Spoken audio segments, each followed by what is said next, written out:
Chegamos ao final de mais um ano, período de festas, celebrações, amigos secretos, panetones e perus. A cidade e as casas estão mais iluminadas, decoradas. É como se dessemos uma roupagem diferente a esse mês do ano. Criamos expectativas de que as coisas melhorem, que superemos as crises, e esse ano foram muitas. Mas não quero falar das dificuldades e tristezas que porventura tenham batido à nossa porta, até porque estamos em tempos de festas, Natal e Ano Novo. Assim, quero falar um pouco sobre esse novo tempo. Primeiro, entendo que é preciso resgatar o verdadeiro sentido do Natal. Algumas pessoas limitam o Natal a apenas uma festa de confraternização, com mesas fartas, trocas de presentes. Outros veem o Natal apenas como comércio, uma oportunidade de lucrar ou fazer um extra. O resultado disso é que o consumismo substitui Jesus por Papai Noel, trocou a manjedoura por lojas decoradas e o campo dos pastores por ruas ricamente iluminadas. Porém, o Natal é bem mais que tudo isso. Na verdade, o Natal é o céu descendo à terra. É Deus se fazendo homem e habitando entre nós. É o Rei dos Reis se mostrando servo e fazendo-se culpado em nosso lugar. O Natal é uma festa cristã e não pagã. Embora não saibamos exatamente o dia em que Jesus nasceu, seu nascimento foi celebrado por anjos e homens, tanto no céu como na terra. Fez-se carne, assumiu a forma de servo e morreu numa cruz para nos resgatar dos nossos pecados. Ele venceu a morte, triunfou sobre o diabo e retornou ao céu, de onde há de voltar gloriosamente. Natal é vida, é o aniversariante nos presenteando com o melhor e maior de todos os presentes, a nossa salvação. O Natal abre as portas para uma outra celebração, o Ano Novo. E estamos alegres por termos chegado ao final desse ano e podermos dizer, até aqui nos ajudou o Senhor. É sensato deixar para trás aquilo que prejudicou nossa caminhada. É sábio agregar aquilo que foi omitido ou não alcançado. Mesmo enfrentando lutas, queremos viver sob a proteção do Senhor. Portanto, jamais desista de lutar por aquilo que você não concretizou ou não realizou. Não desista daqueles sonhos que o próprio Deus nutriu em seu coração. Uma vez que seu Deus é onipotente, saiba que para Ele não há coisa demasiadamente difícil, não há impossíveis. Deus é poderoso para fazer infinitamente mais do que tudo quanto pedimos ou pensamos, conforme o seu poder que opera em nós. Sinta-se desafiado a avançar, porque o Senhor estará contigo todos os dias, e que em todas estas coisas somos mais que vencedores por meio daquele que nos amou.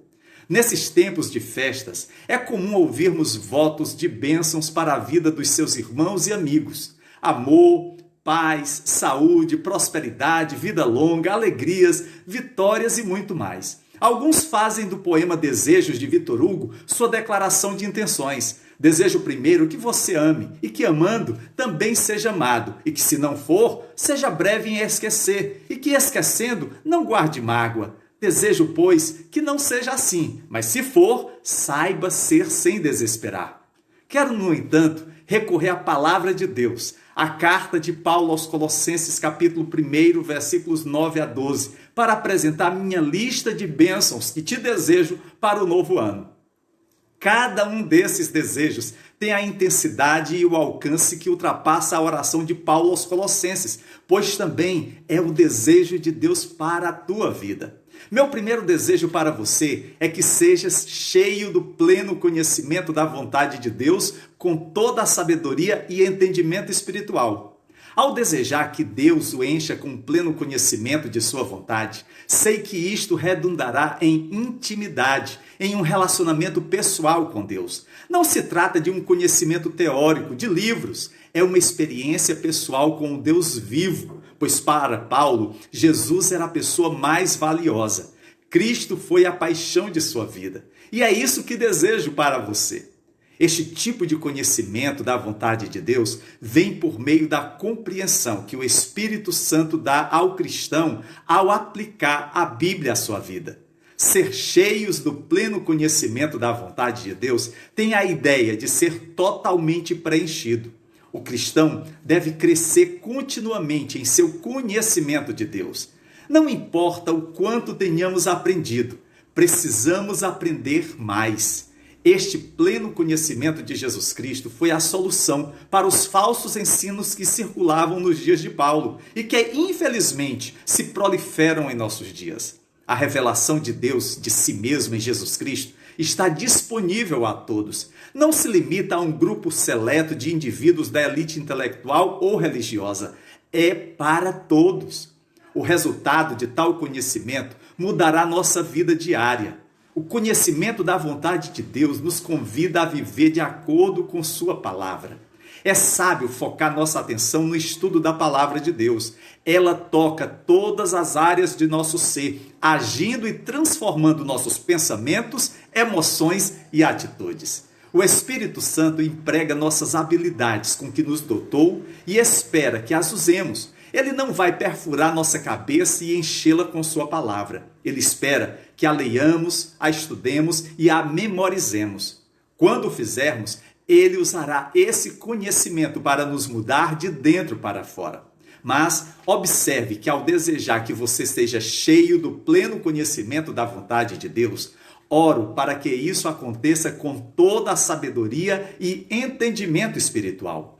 Toda a sabedoria e entendimento espiritual é um entendimento mais completo do conhecimento da vontade de Deus. A comunhão com Deus leva a um conhecimento que transforma a vida. É um conhecimento crescente. Você deseja um conhecimento experiencial, rico e profundo da vontade de Deus? Venha para Cristo e aprenda dele. Jesus disse: "Eu sou o caminho, a verdade e a vida. Ninguém vem ao Pai, senão por mim." Quanto mais o conhecemos, mais o amaremos. E quanto mais o amarmos, mais o obedeceremos. Jesus disse aos seus discípulos: "Se vocês me amam, me obedecerão." O Espírito Santo nos ajuda a obedecê-lo, nos dando discernimento e visão. A única coisa que precisamos em nossa geração é sabedoria, entendimento claro do certo e do errado, da verdade e do erro. Meu segundo desejo é que você viva de maneira digna do Senhor e em tudo possa agradá-lo, que frutifique em toda boa obra e cresça no conhecimento de Deus. Mas o que significa viver de maneira digna? Na carta aos Efésios, Paulo explica: "Andeis de maneira digna da vocação para a qual foram chamados, com toda a humildade e mansidão, com paciência, mostrando tolerância uns pelos outros no amor, sendo diligentes em preservar a unidade do Espírito pelo vínculo da paz." Uma vida digna do Senhor é aquela que está em conformidade com a vontade de Deus. A palavra agradar ao Senhor, nesta passagem, sugere a ideia de vivermos para a sua glória, destronando o nosso eu e fazendo de Cristo o nosso Senhor. Para tanto, é necessário frutificar em toda boa obra e crescer no conhecimento de Deus. Essa produção de frutos é o resultado de uma fé viva em Cristo, pois nós somos feitura sua, criados em Cristo Jesus para as boas obras, as quais Deus de antemão preparou para que andássemos nelas. Frutificar não vem automaticamente. Temos que nos colocar à disposição do Espírito Santo e obedecê-lo. E também precisamos crescer no conhecimento de Deus. É nesse ambiente em que ocorre o crescimento espiritual. Isso nunca acontece no vácuo. O conhecimento de Deus é para o crente, como a chuva e o sol para as plantas. Crescemos e amadurecemos continuamente em nossa vida espiritual à medida que crescemos no conhecimento dele. O terceiro desejo é que você seja fortalecido com todo o poder, de acordo com a força da sua glória, e que tenha toda a perseverança e paciência com alegria. Talvez você esteja perguntando: como no mundo você vive uma vida assim? Paulo, na sua carta aos Efésios, diz: "Àquele que é capaz de fazer infinitamente mais do que tudo o que pedimos ou pensamos, de acordo com o seu poder que atua em nós, a ele seja a glória na igreja e em Cristo Jesus, por todas as gerações, para todos sempre." Deus não quer que seus filhos orem pedindo pouco. Ele é aquele que é capaz de fazer muito, abundantemente acima, além de todas as coisas, de tudo o que pedimos ou pensamos, de acordo com o poder que opera em nós. Não diga a Cristo que você não pode viver uma vida cristã. Ele está contigo para viver em você e através de você, à medida que você se torna disponível para Ele. Não é você, é Cristo quem vive sua vida em e através de você para fazer tudo o que Ele deseja fazer. Somos constantemente fortalecidos pelo poder capacitador de Deus. Temos o poder de viver a vida cristã porque Cristo vive em nós. Essa força vem de seu poder glorioso. Deus está trabalhando em nós. Esta glória nos lembra da luz sobre o propiciatório do tabernáculo em Israel. A glória era o símbolo manifesto de sua presença com seu povo. Deus está com seu povo o tempo todo. Deus está contigo. Precisamos de fortalecimento constante com o seu poder, com a força de sua glória, porque estamos engajados em uma guerra espiritual. Não podemos ganhar a batalha contra Satanás, contra o mundo, contra a nossa carne, sem a presença de Deus, por meio do Espírito Santo. Esta capacitação contínua é essencial. O apóstolo Paulo declarou com convicção por experiência própria: tudo posso naquele que me fortalece. Porém, há momentos em que você quer jogar a toalha e desistir. Paulo, escrevendo aos Coríntios, disse: estejam alertas, permaneçam firmes na fé, sejam fortes, tudo o que vocês fazem seja feito com amor. Apesar das circunstâncias, o cristão deve continuar com perseverança inabalável e paciência com alegria. Esta é uma perspectiva que mantém uma atitude saudável em relação à vida. Podemos viver acima das chances, das mudanças e das circunstâncias da vida. Finalmente, desejo que você dê graças ao Pai que te tornou digno de participar da herança dos santos no reino da luz. Lembre-se, somos o povo escolhido por Deus. Nossa herança não é mérito nosso, não pode ser alcançada por conquistas humanas. É um ato gracioso de Deus, pois Ele nos resgatou do domínio das trevas e nos transportou para o reino do seu Filho amado. Hoje, vivemos na presença do Senhor o tempo todo, em um relacionamento íntimo e pessoal com Ele. Não temos que esperar até chegar ao céu para desfrutar de nossa herança. Deus é nossa herança e nós somos seus.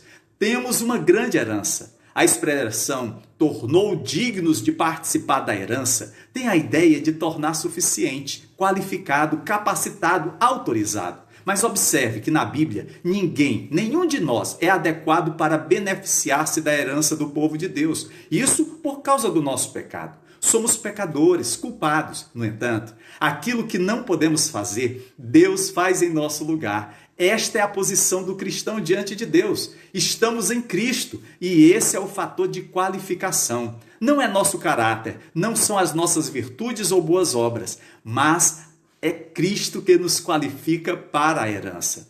O apóstolo Pedro explica isso em sua carta ao dizer: bendito seja o Deus e Pai de nosso Senhor Jesus Cristo, que segundo a sua grande misericórdia nos fez nascer de novo para uma herança viva através da ressurreição de Jesus Cristo dentre os mortos, para obter uma herança que é imperecível e imaculada e não murchará, reservada no céu para você.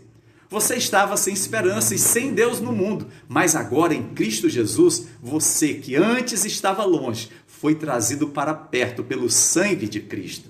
Deus, em sua graça soberana, escolheu nos incluir nesta grande herança. Não tem nada a ver com mérito ou boa obra humana. É uma herança, o que significa que é um presente que alguém recebe pela boa graça de outro. É um presente de coração gracioso. É Deus quem torna dignos aqueles que não são dignos. Ele capacita o pecador indigno a receber sua herança. A herança dos santos é a herança dos crentes redimidos em Cristo Jesus. O reino de Deus já iniciou neste mundo na obra redentora de Cristo. E um dia, na plenitude da glória, ocorrerá a segunda vinda de Cristo. Ele vive, Ele voltará. Estes são os meus desejos para você e para a sua família. Um tempo de abundante semeadura e farta colheita. Que este novo ano seja uma oportunidade de conhecer mais de Deus e torná-lo conhecido. Um feliz Natal e um abençoado ano novo. Em nome de Jesus. Amém.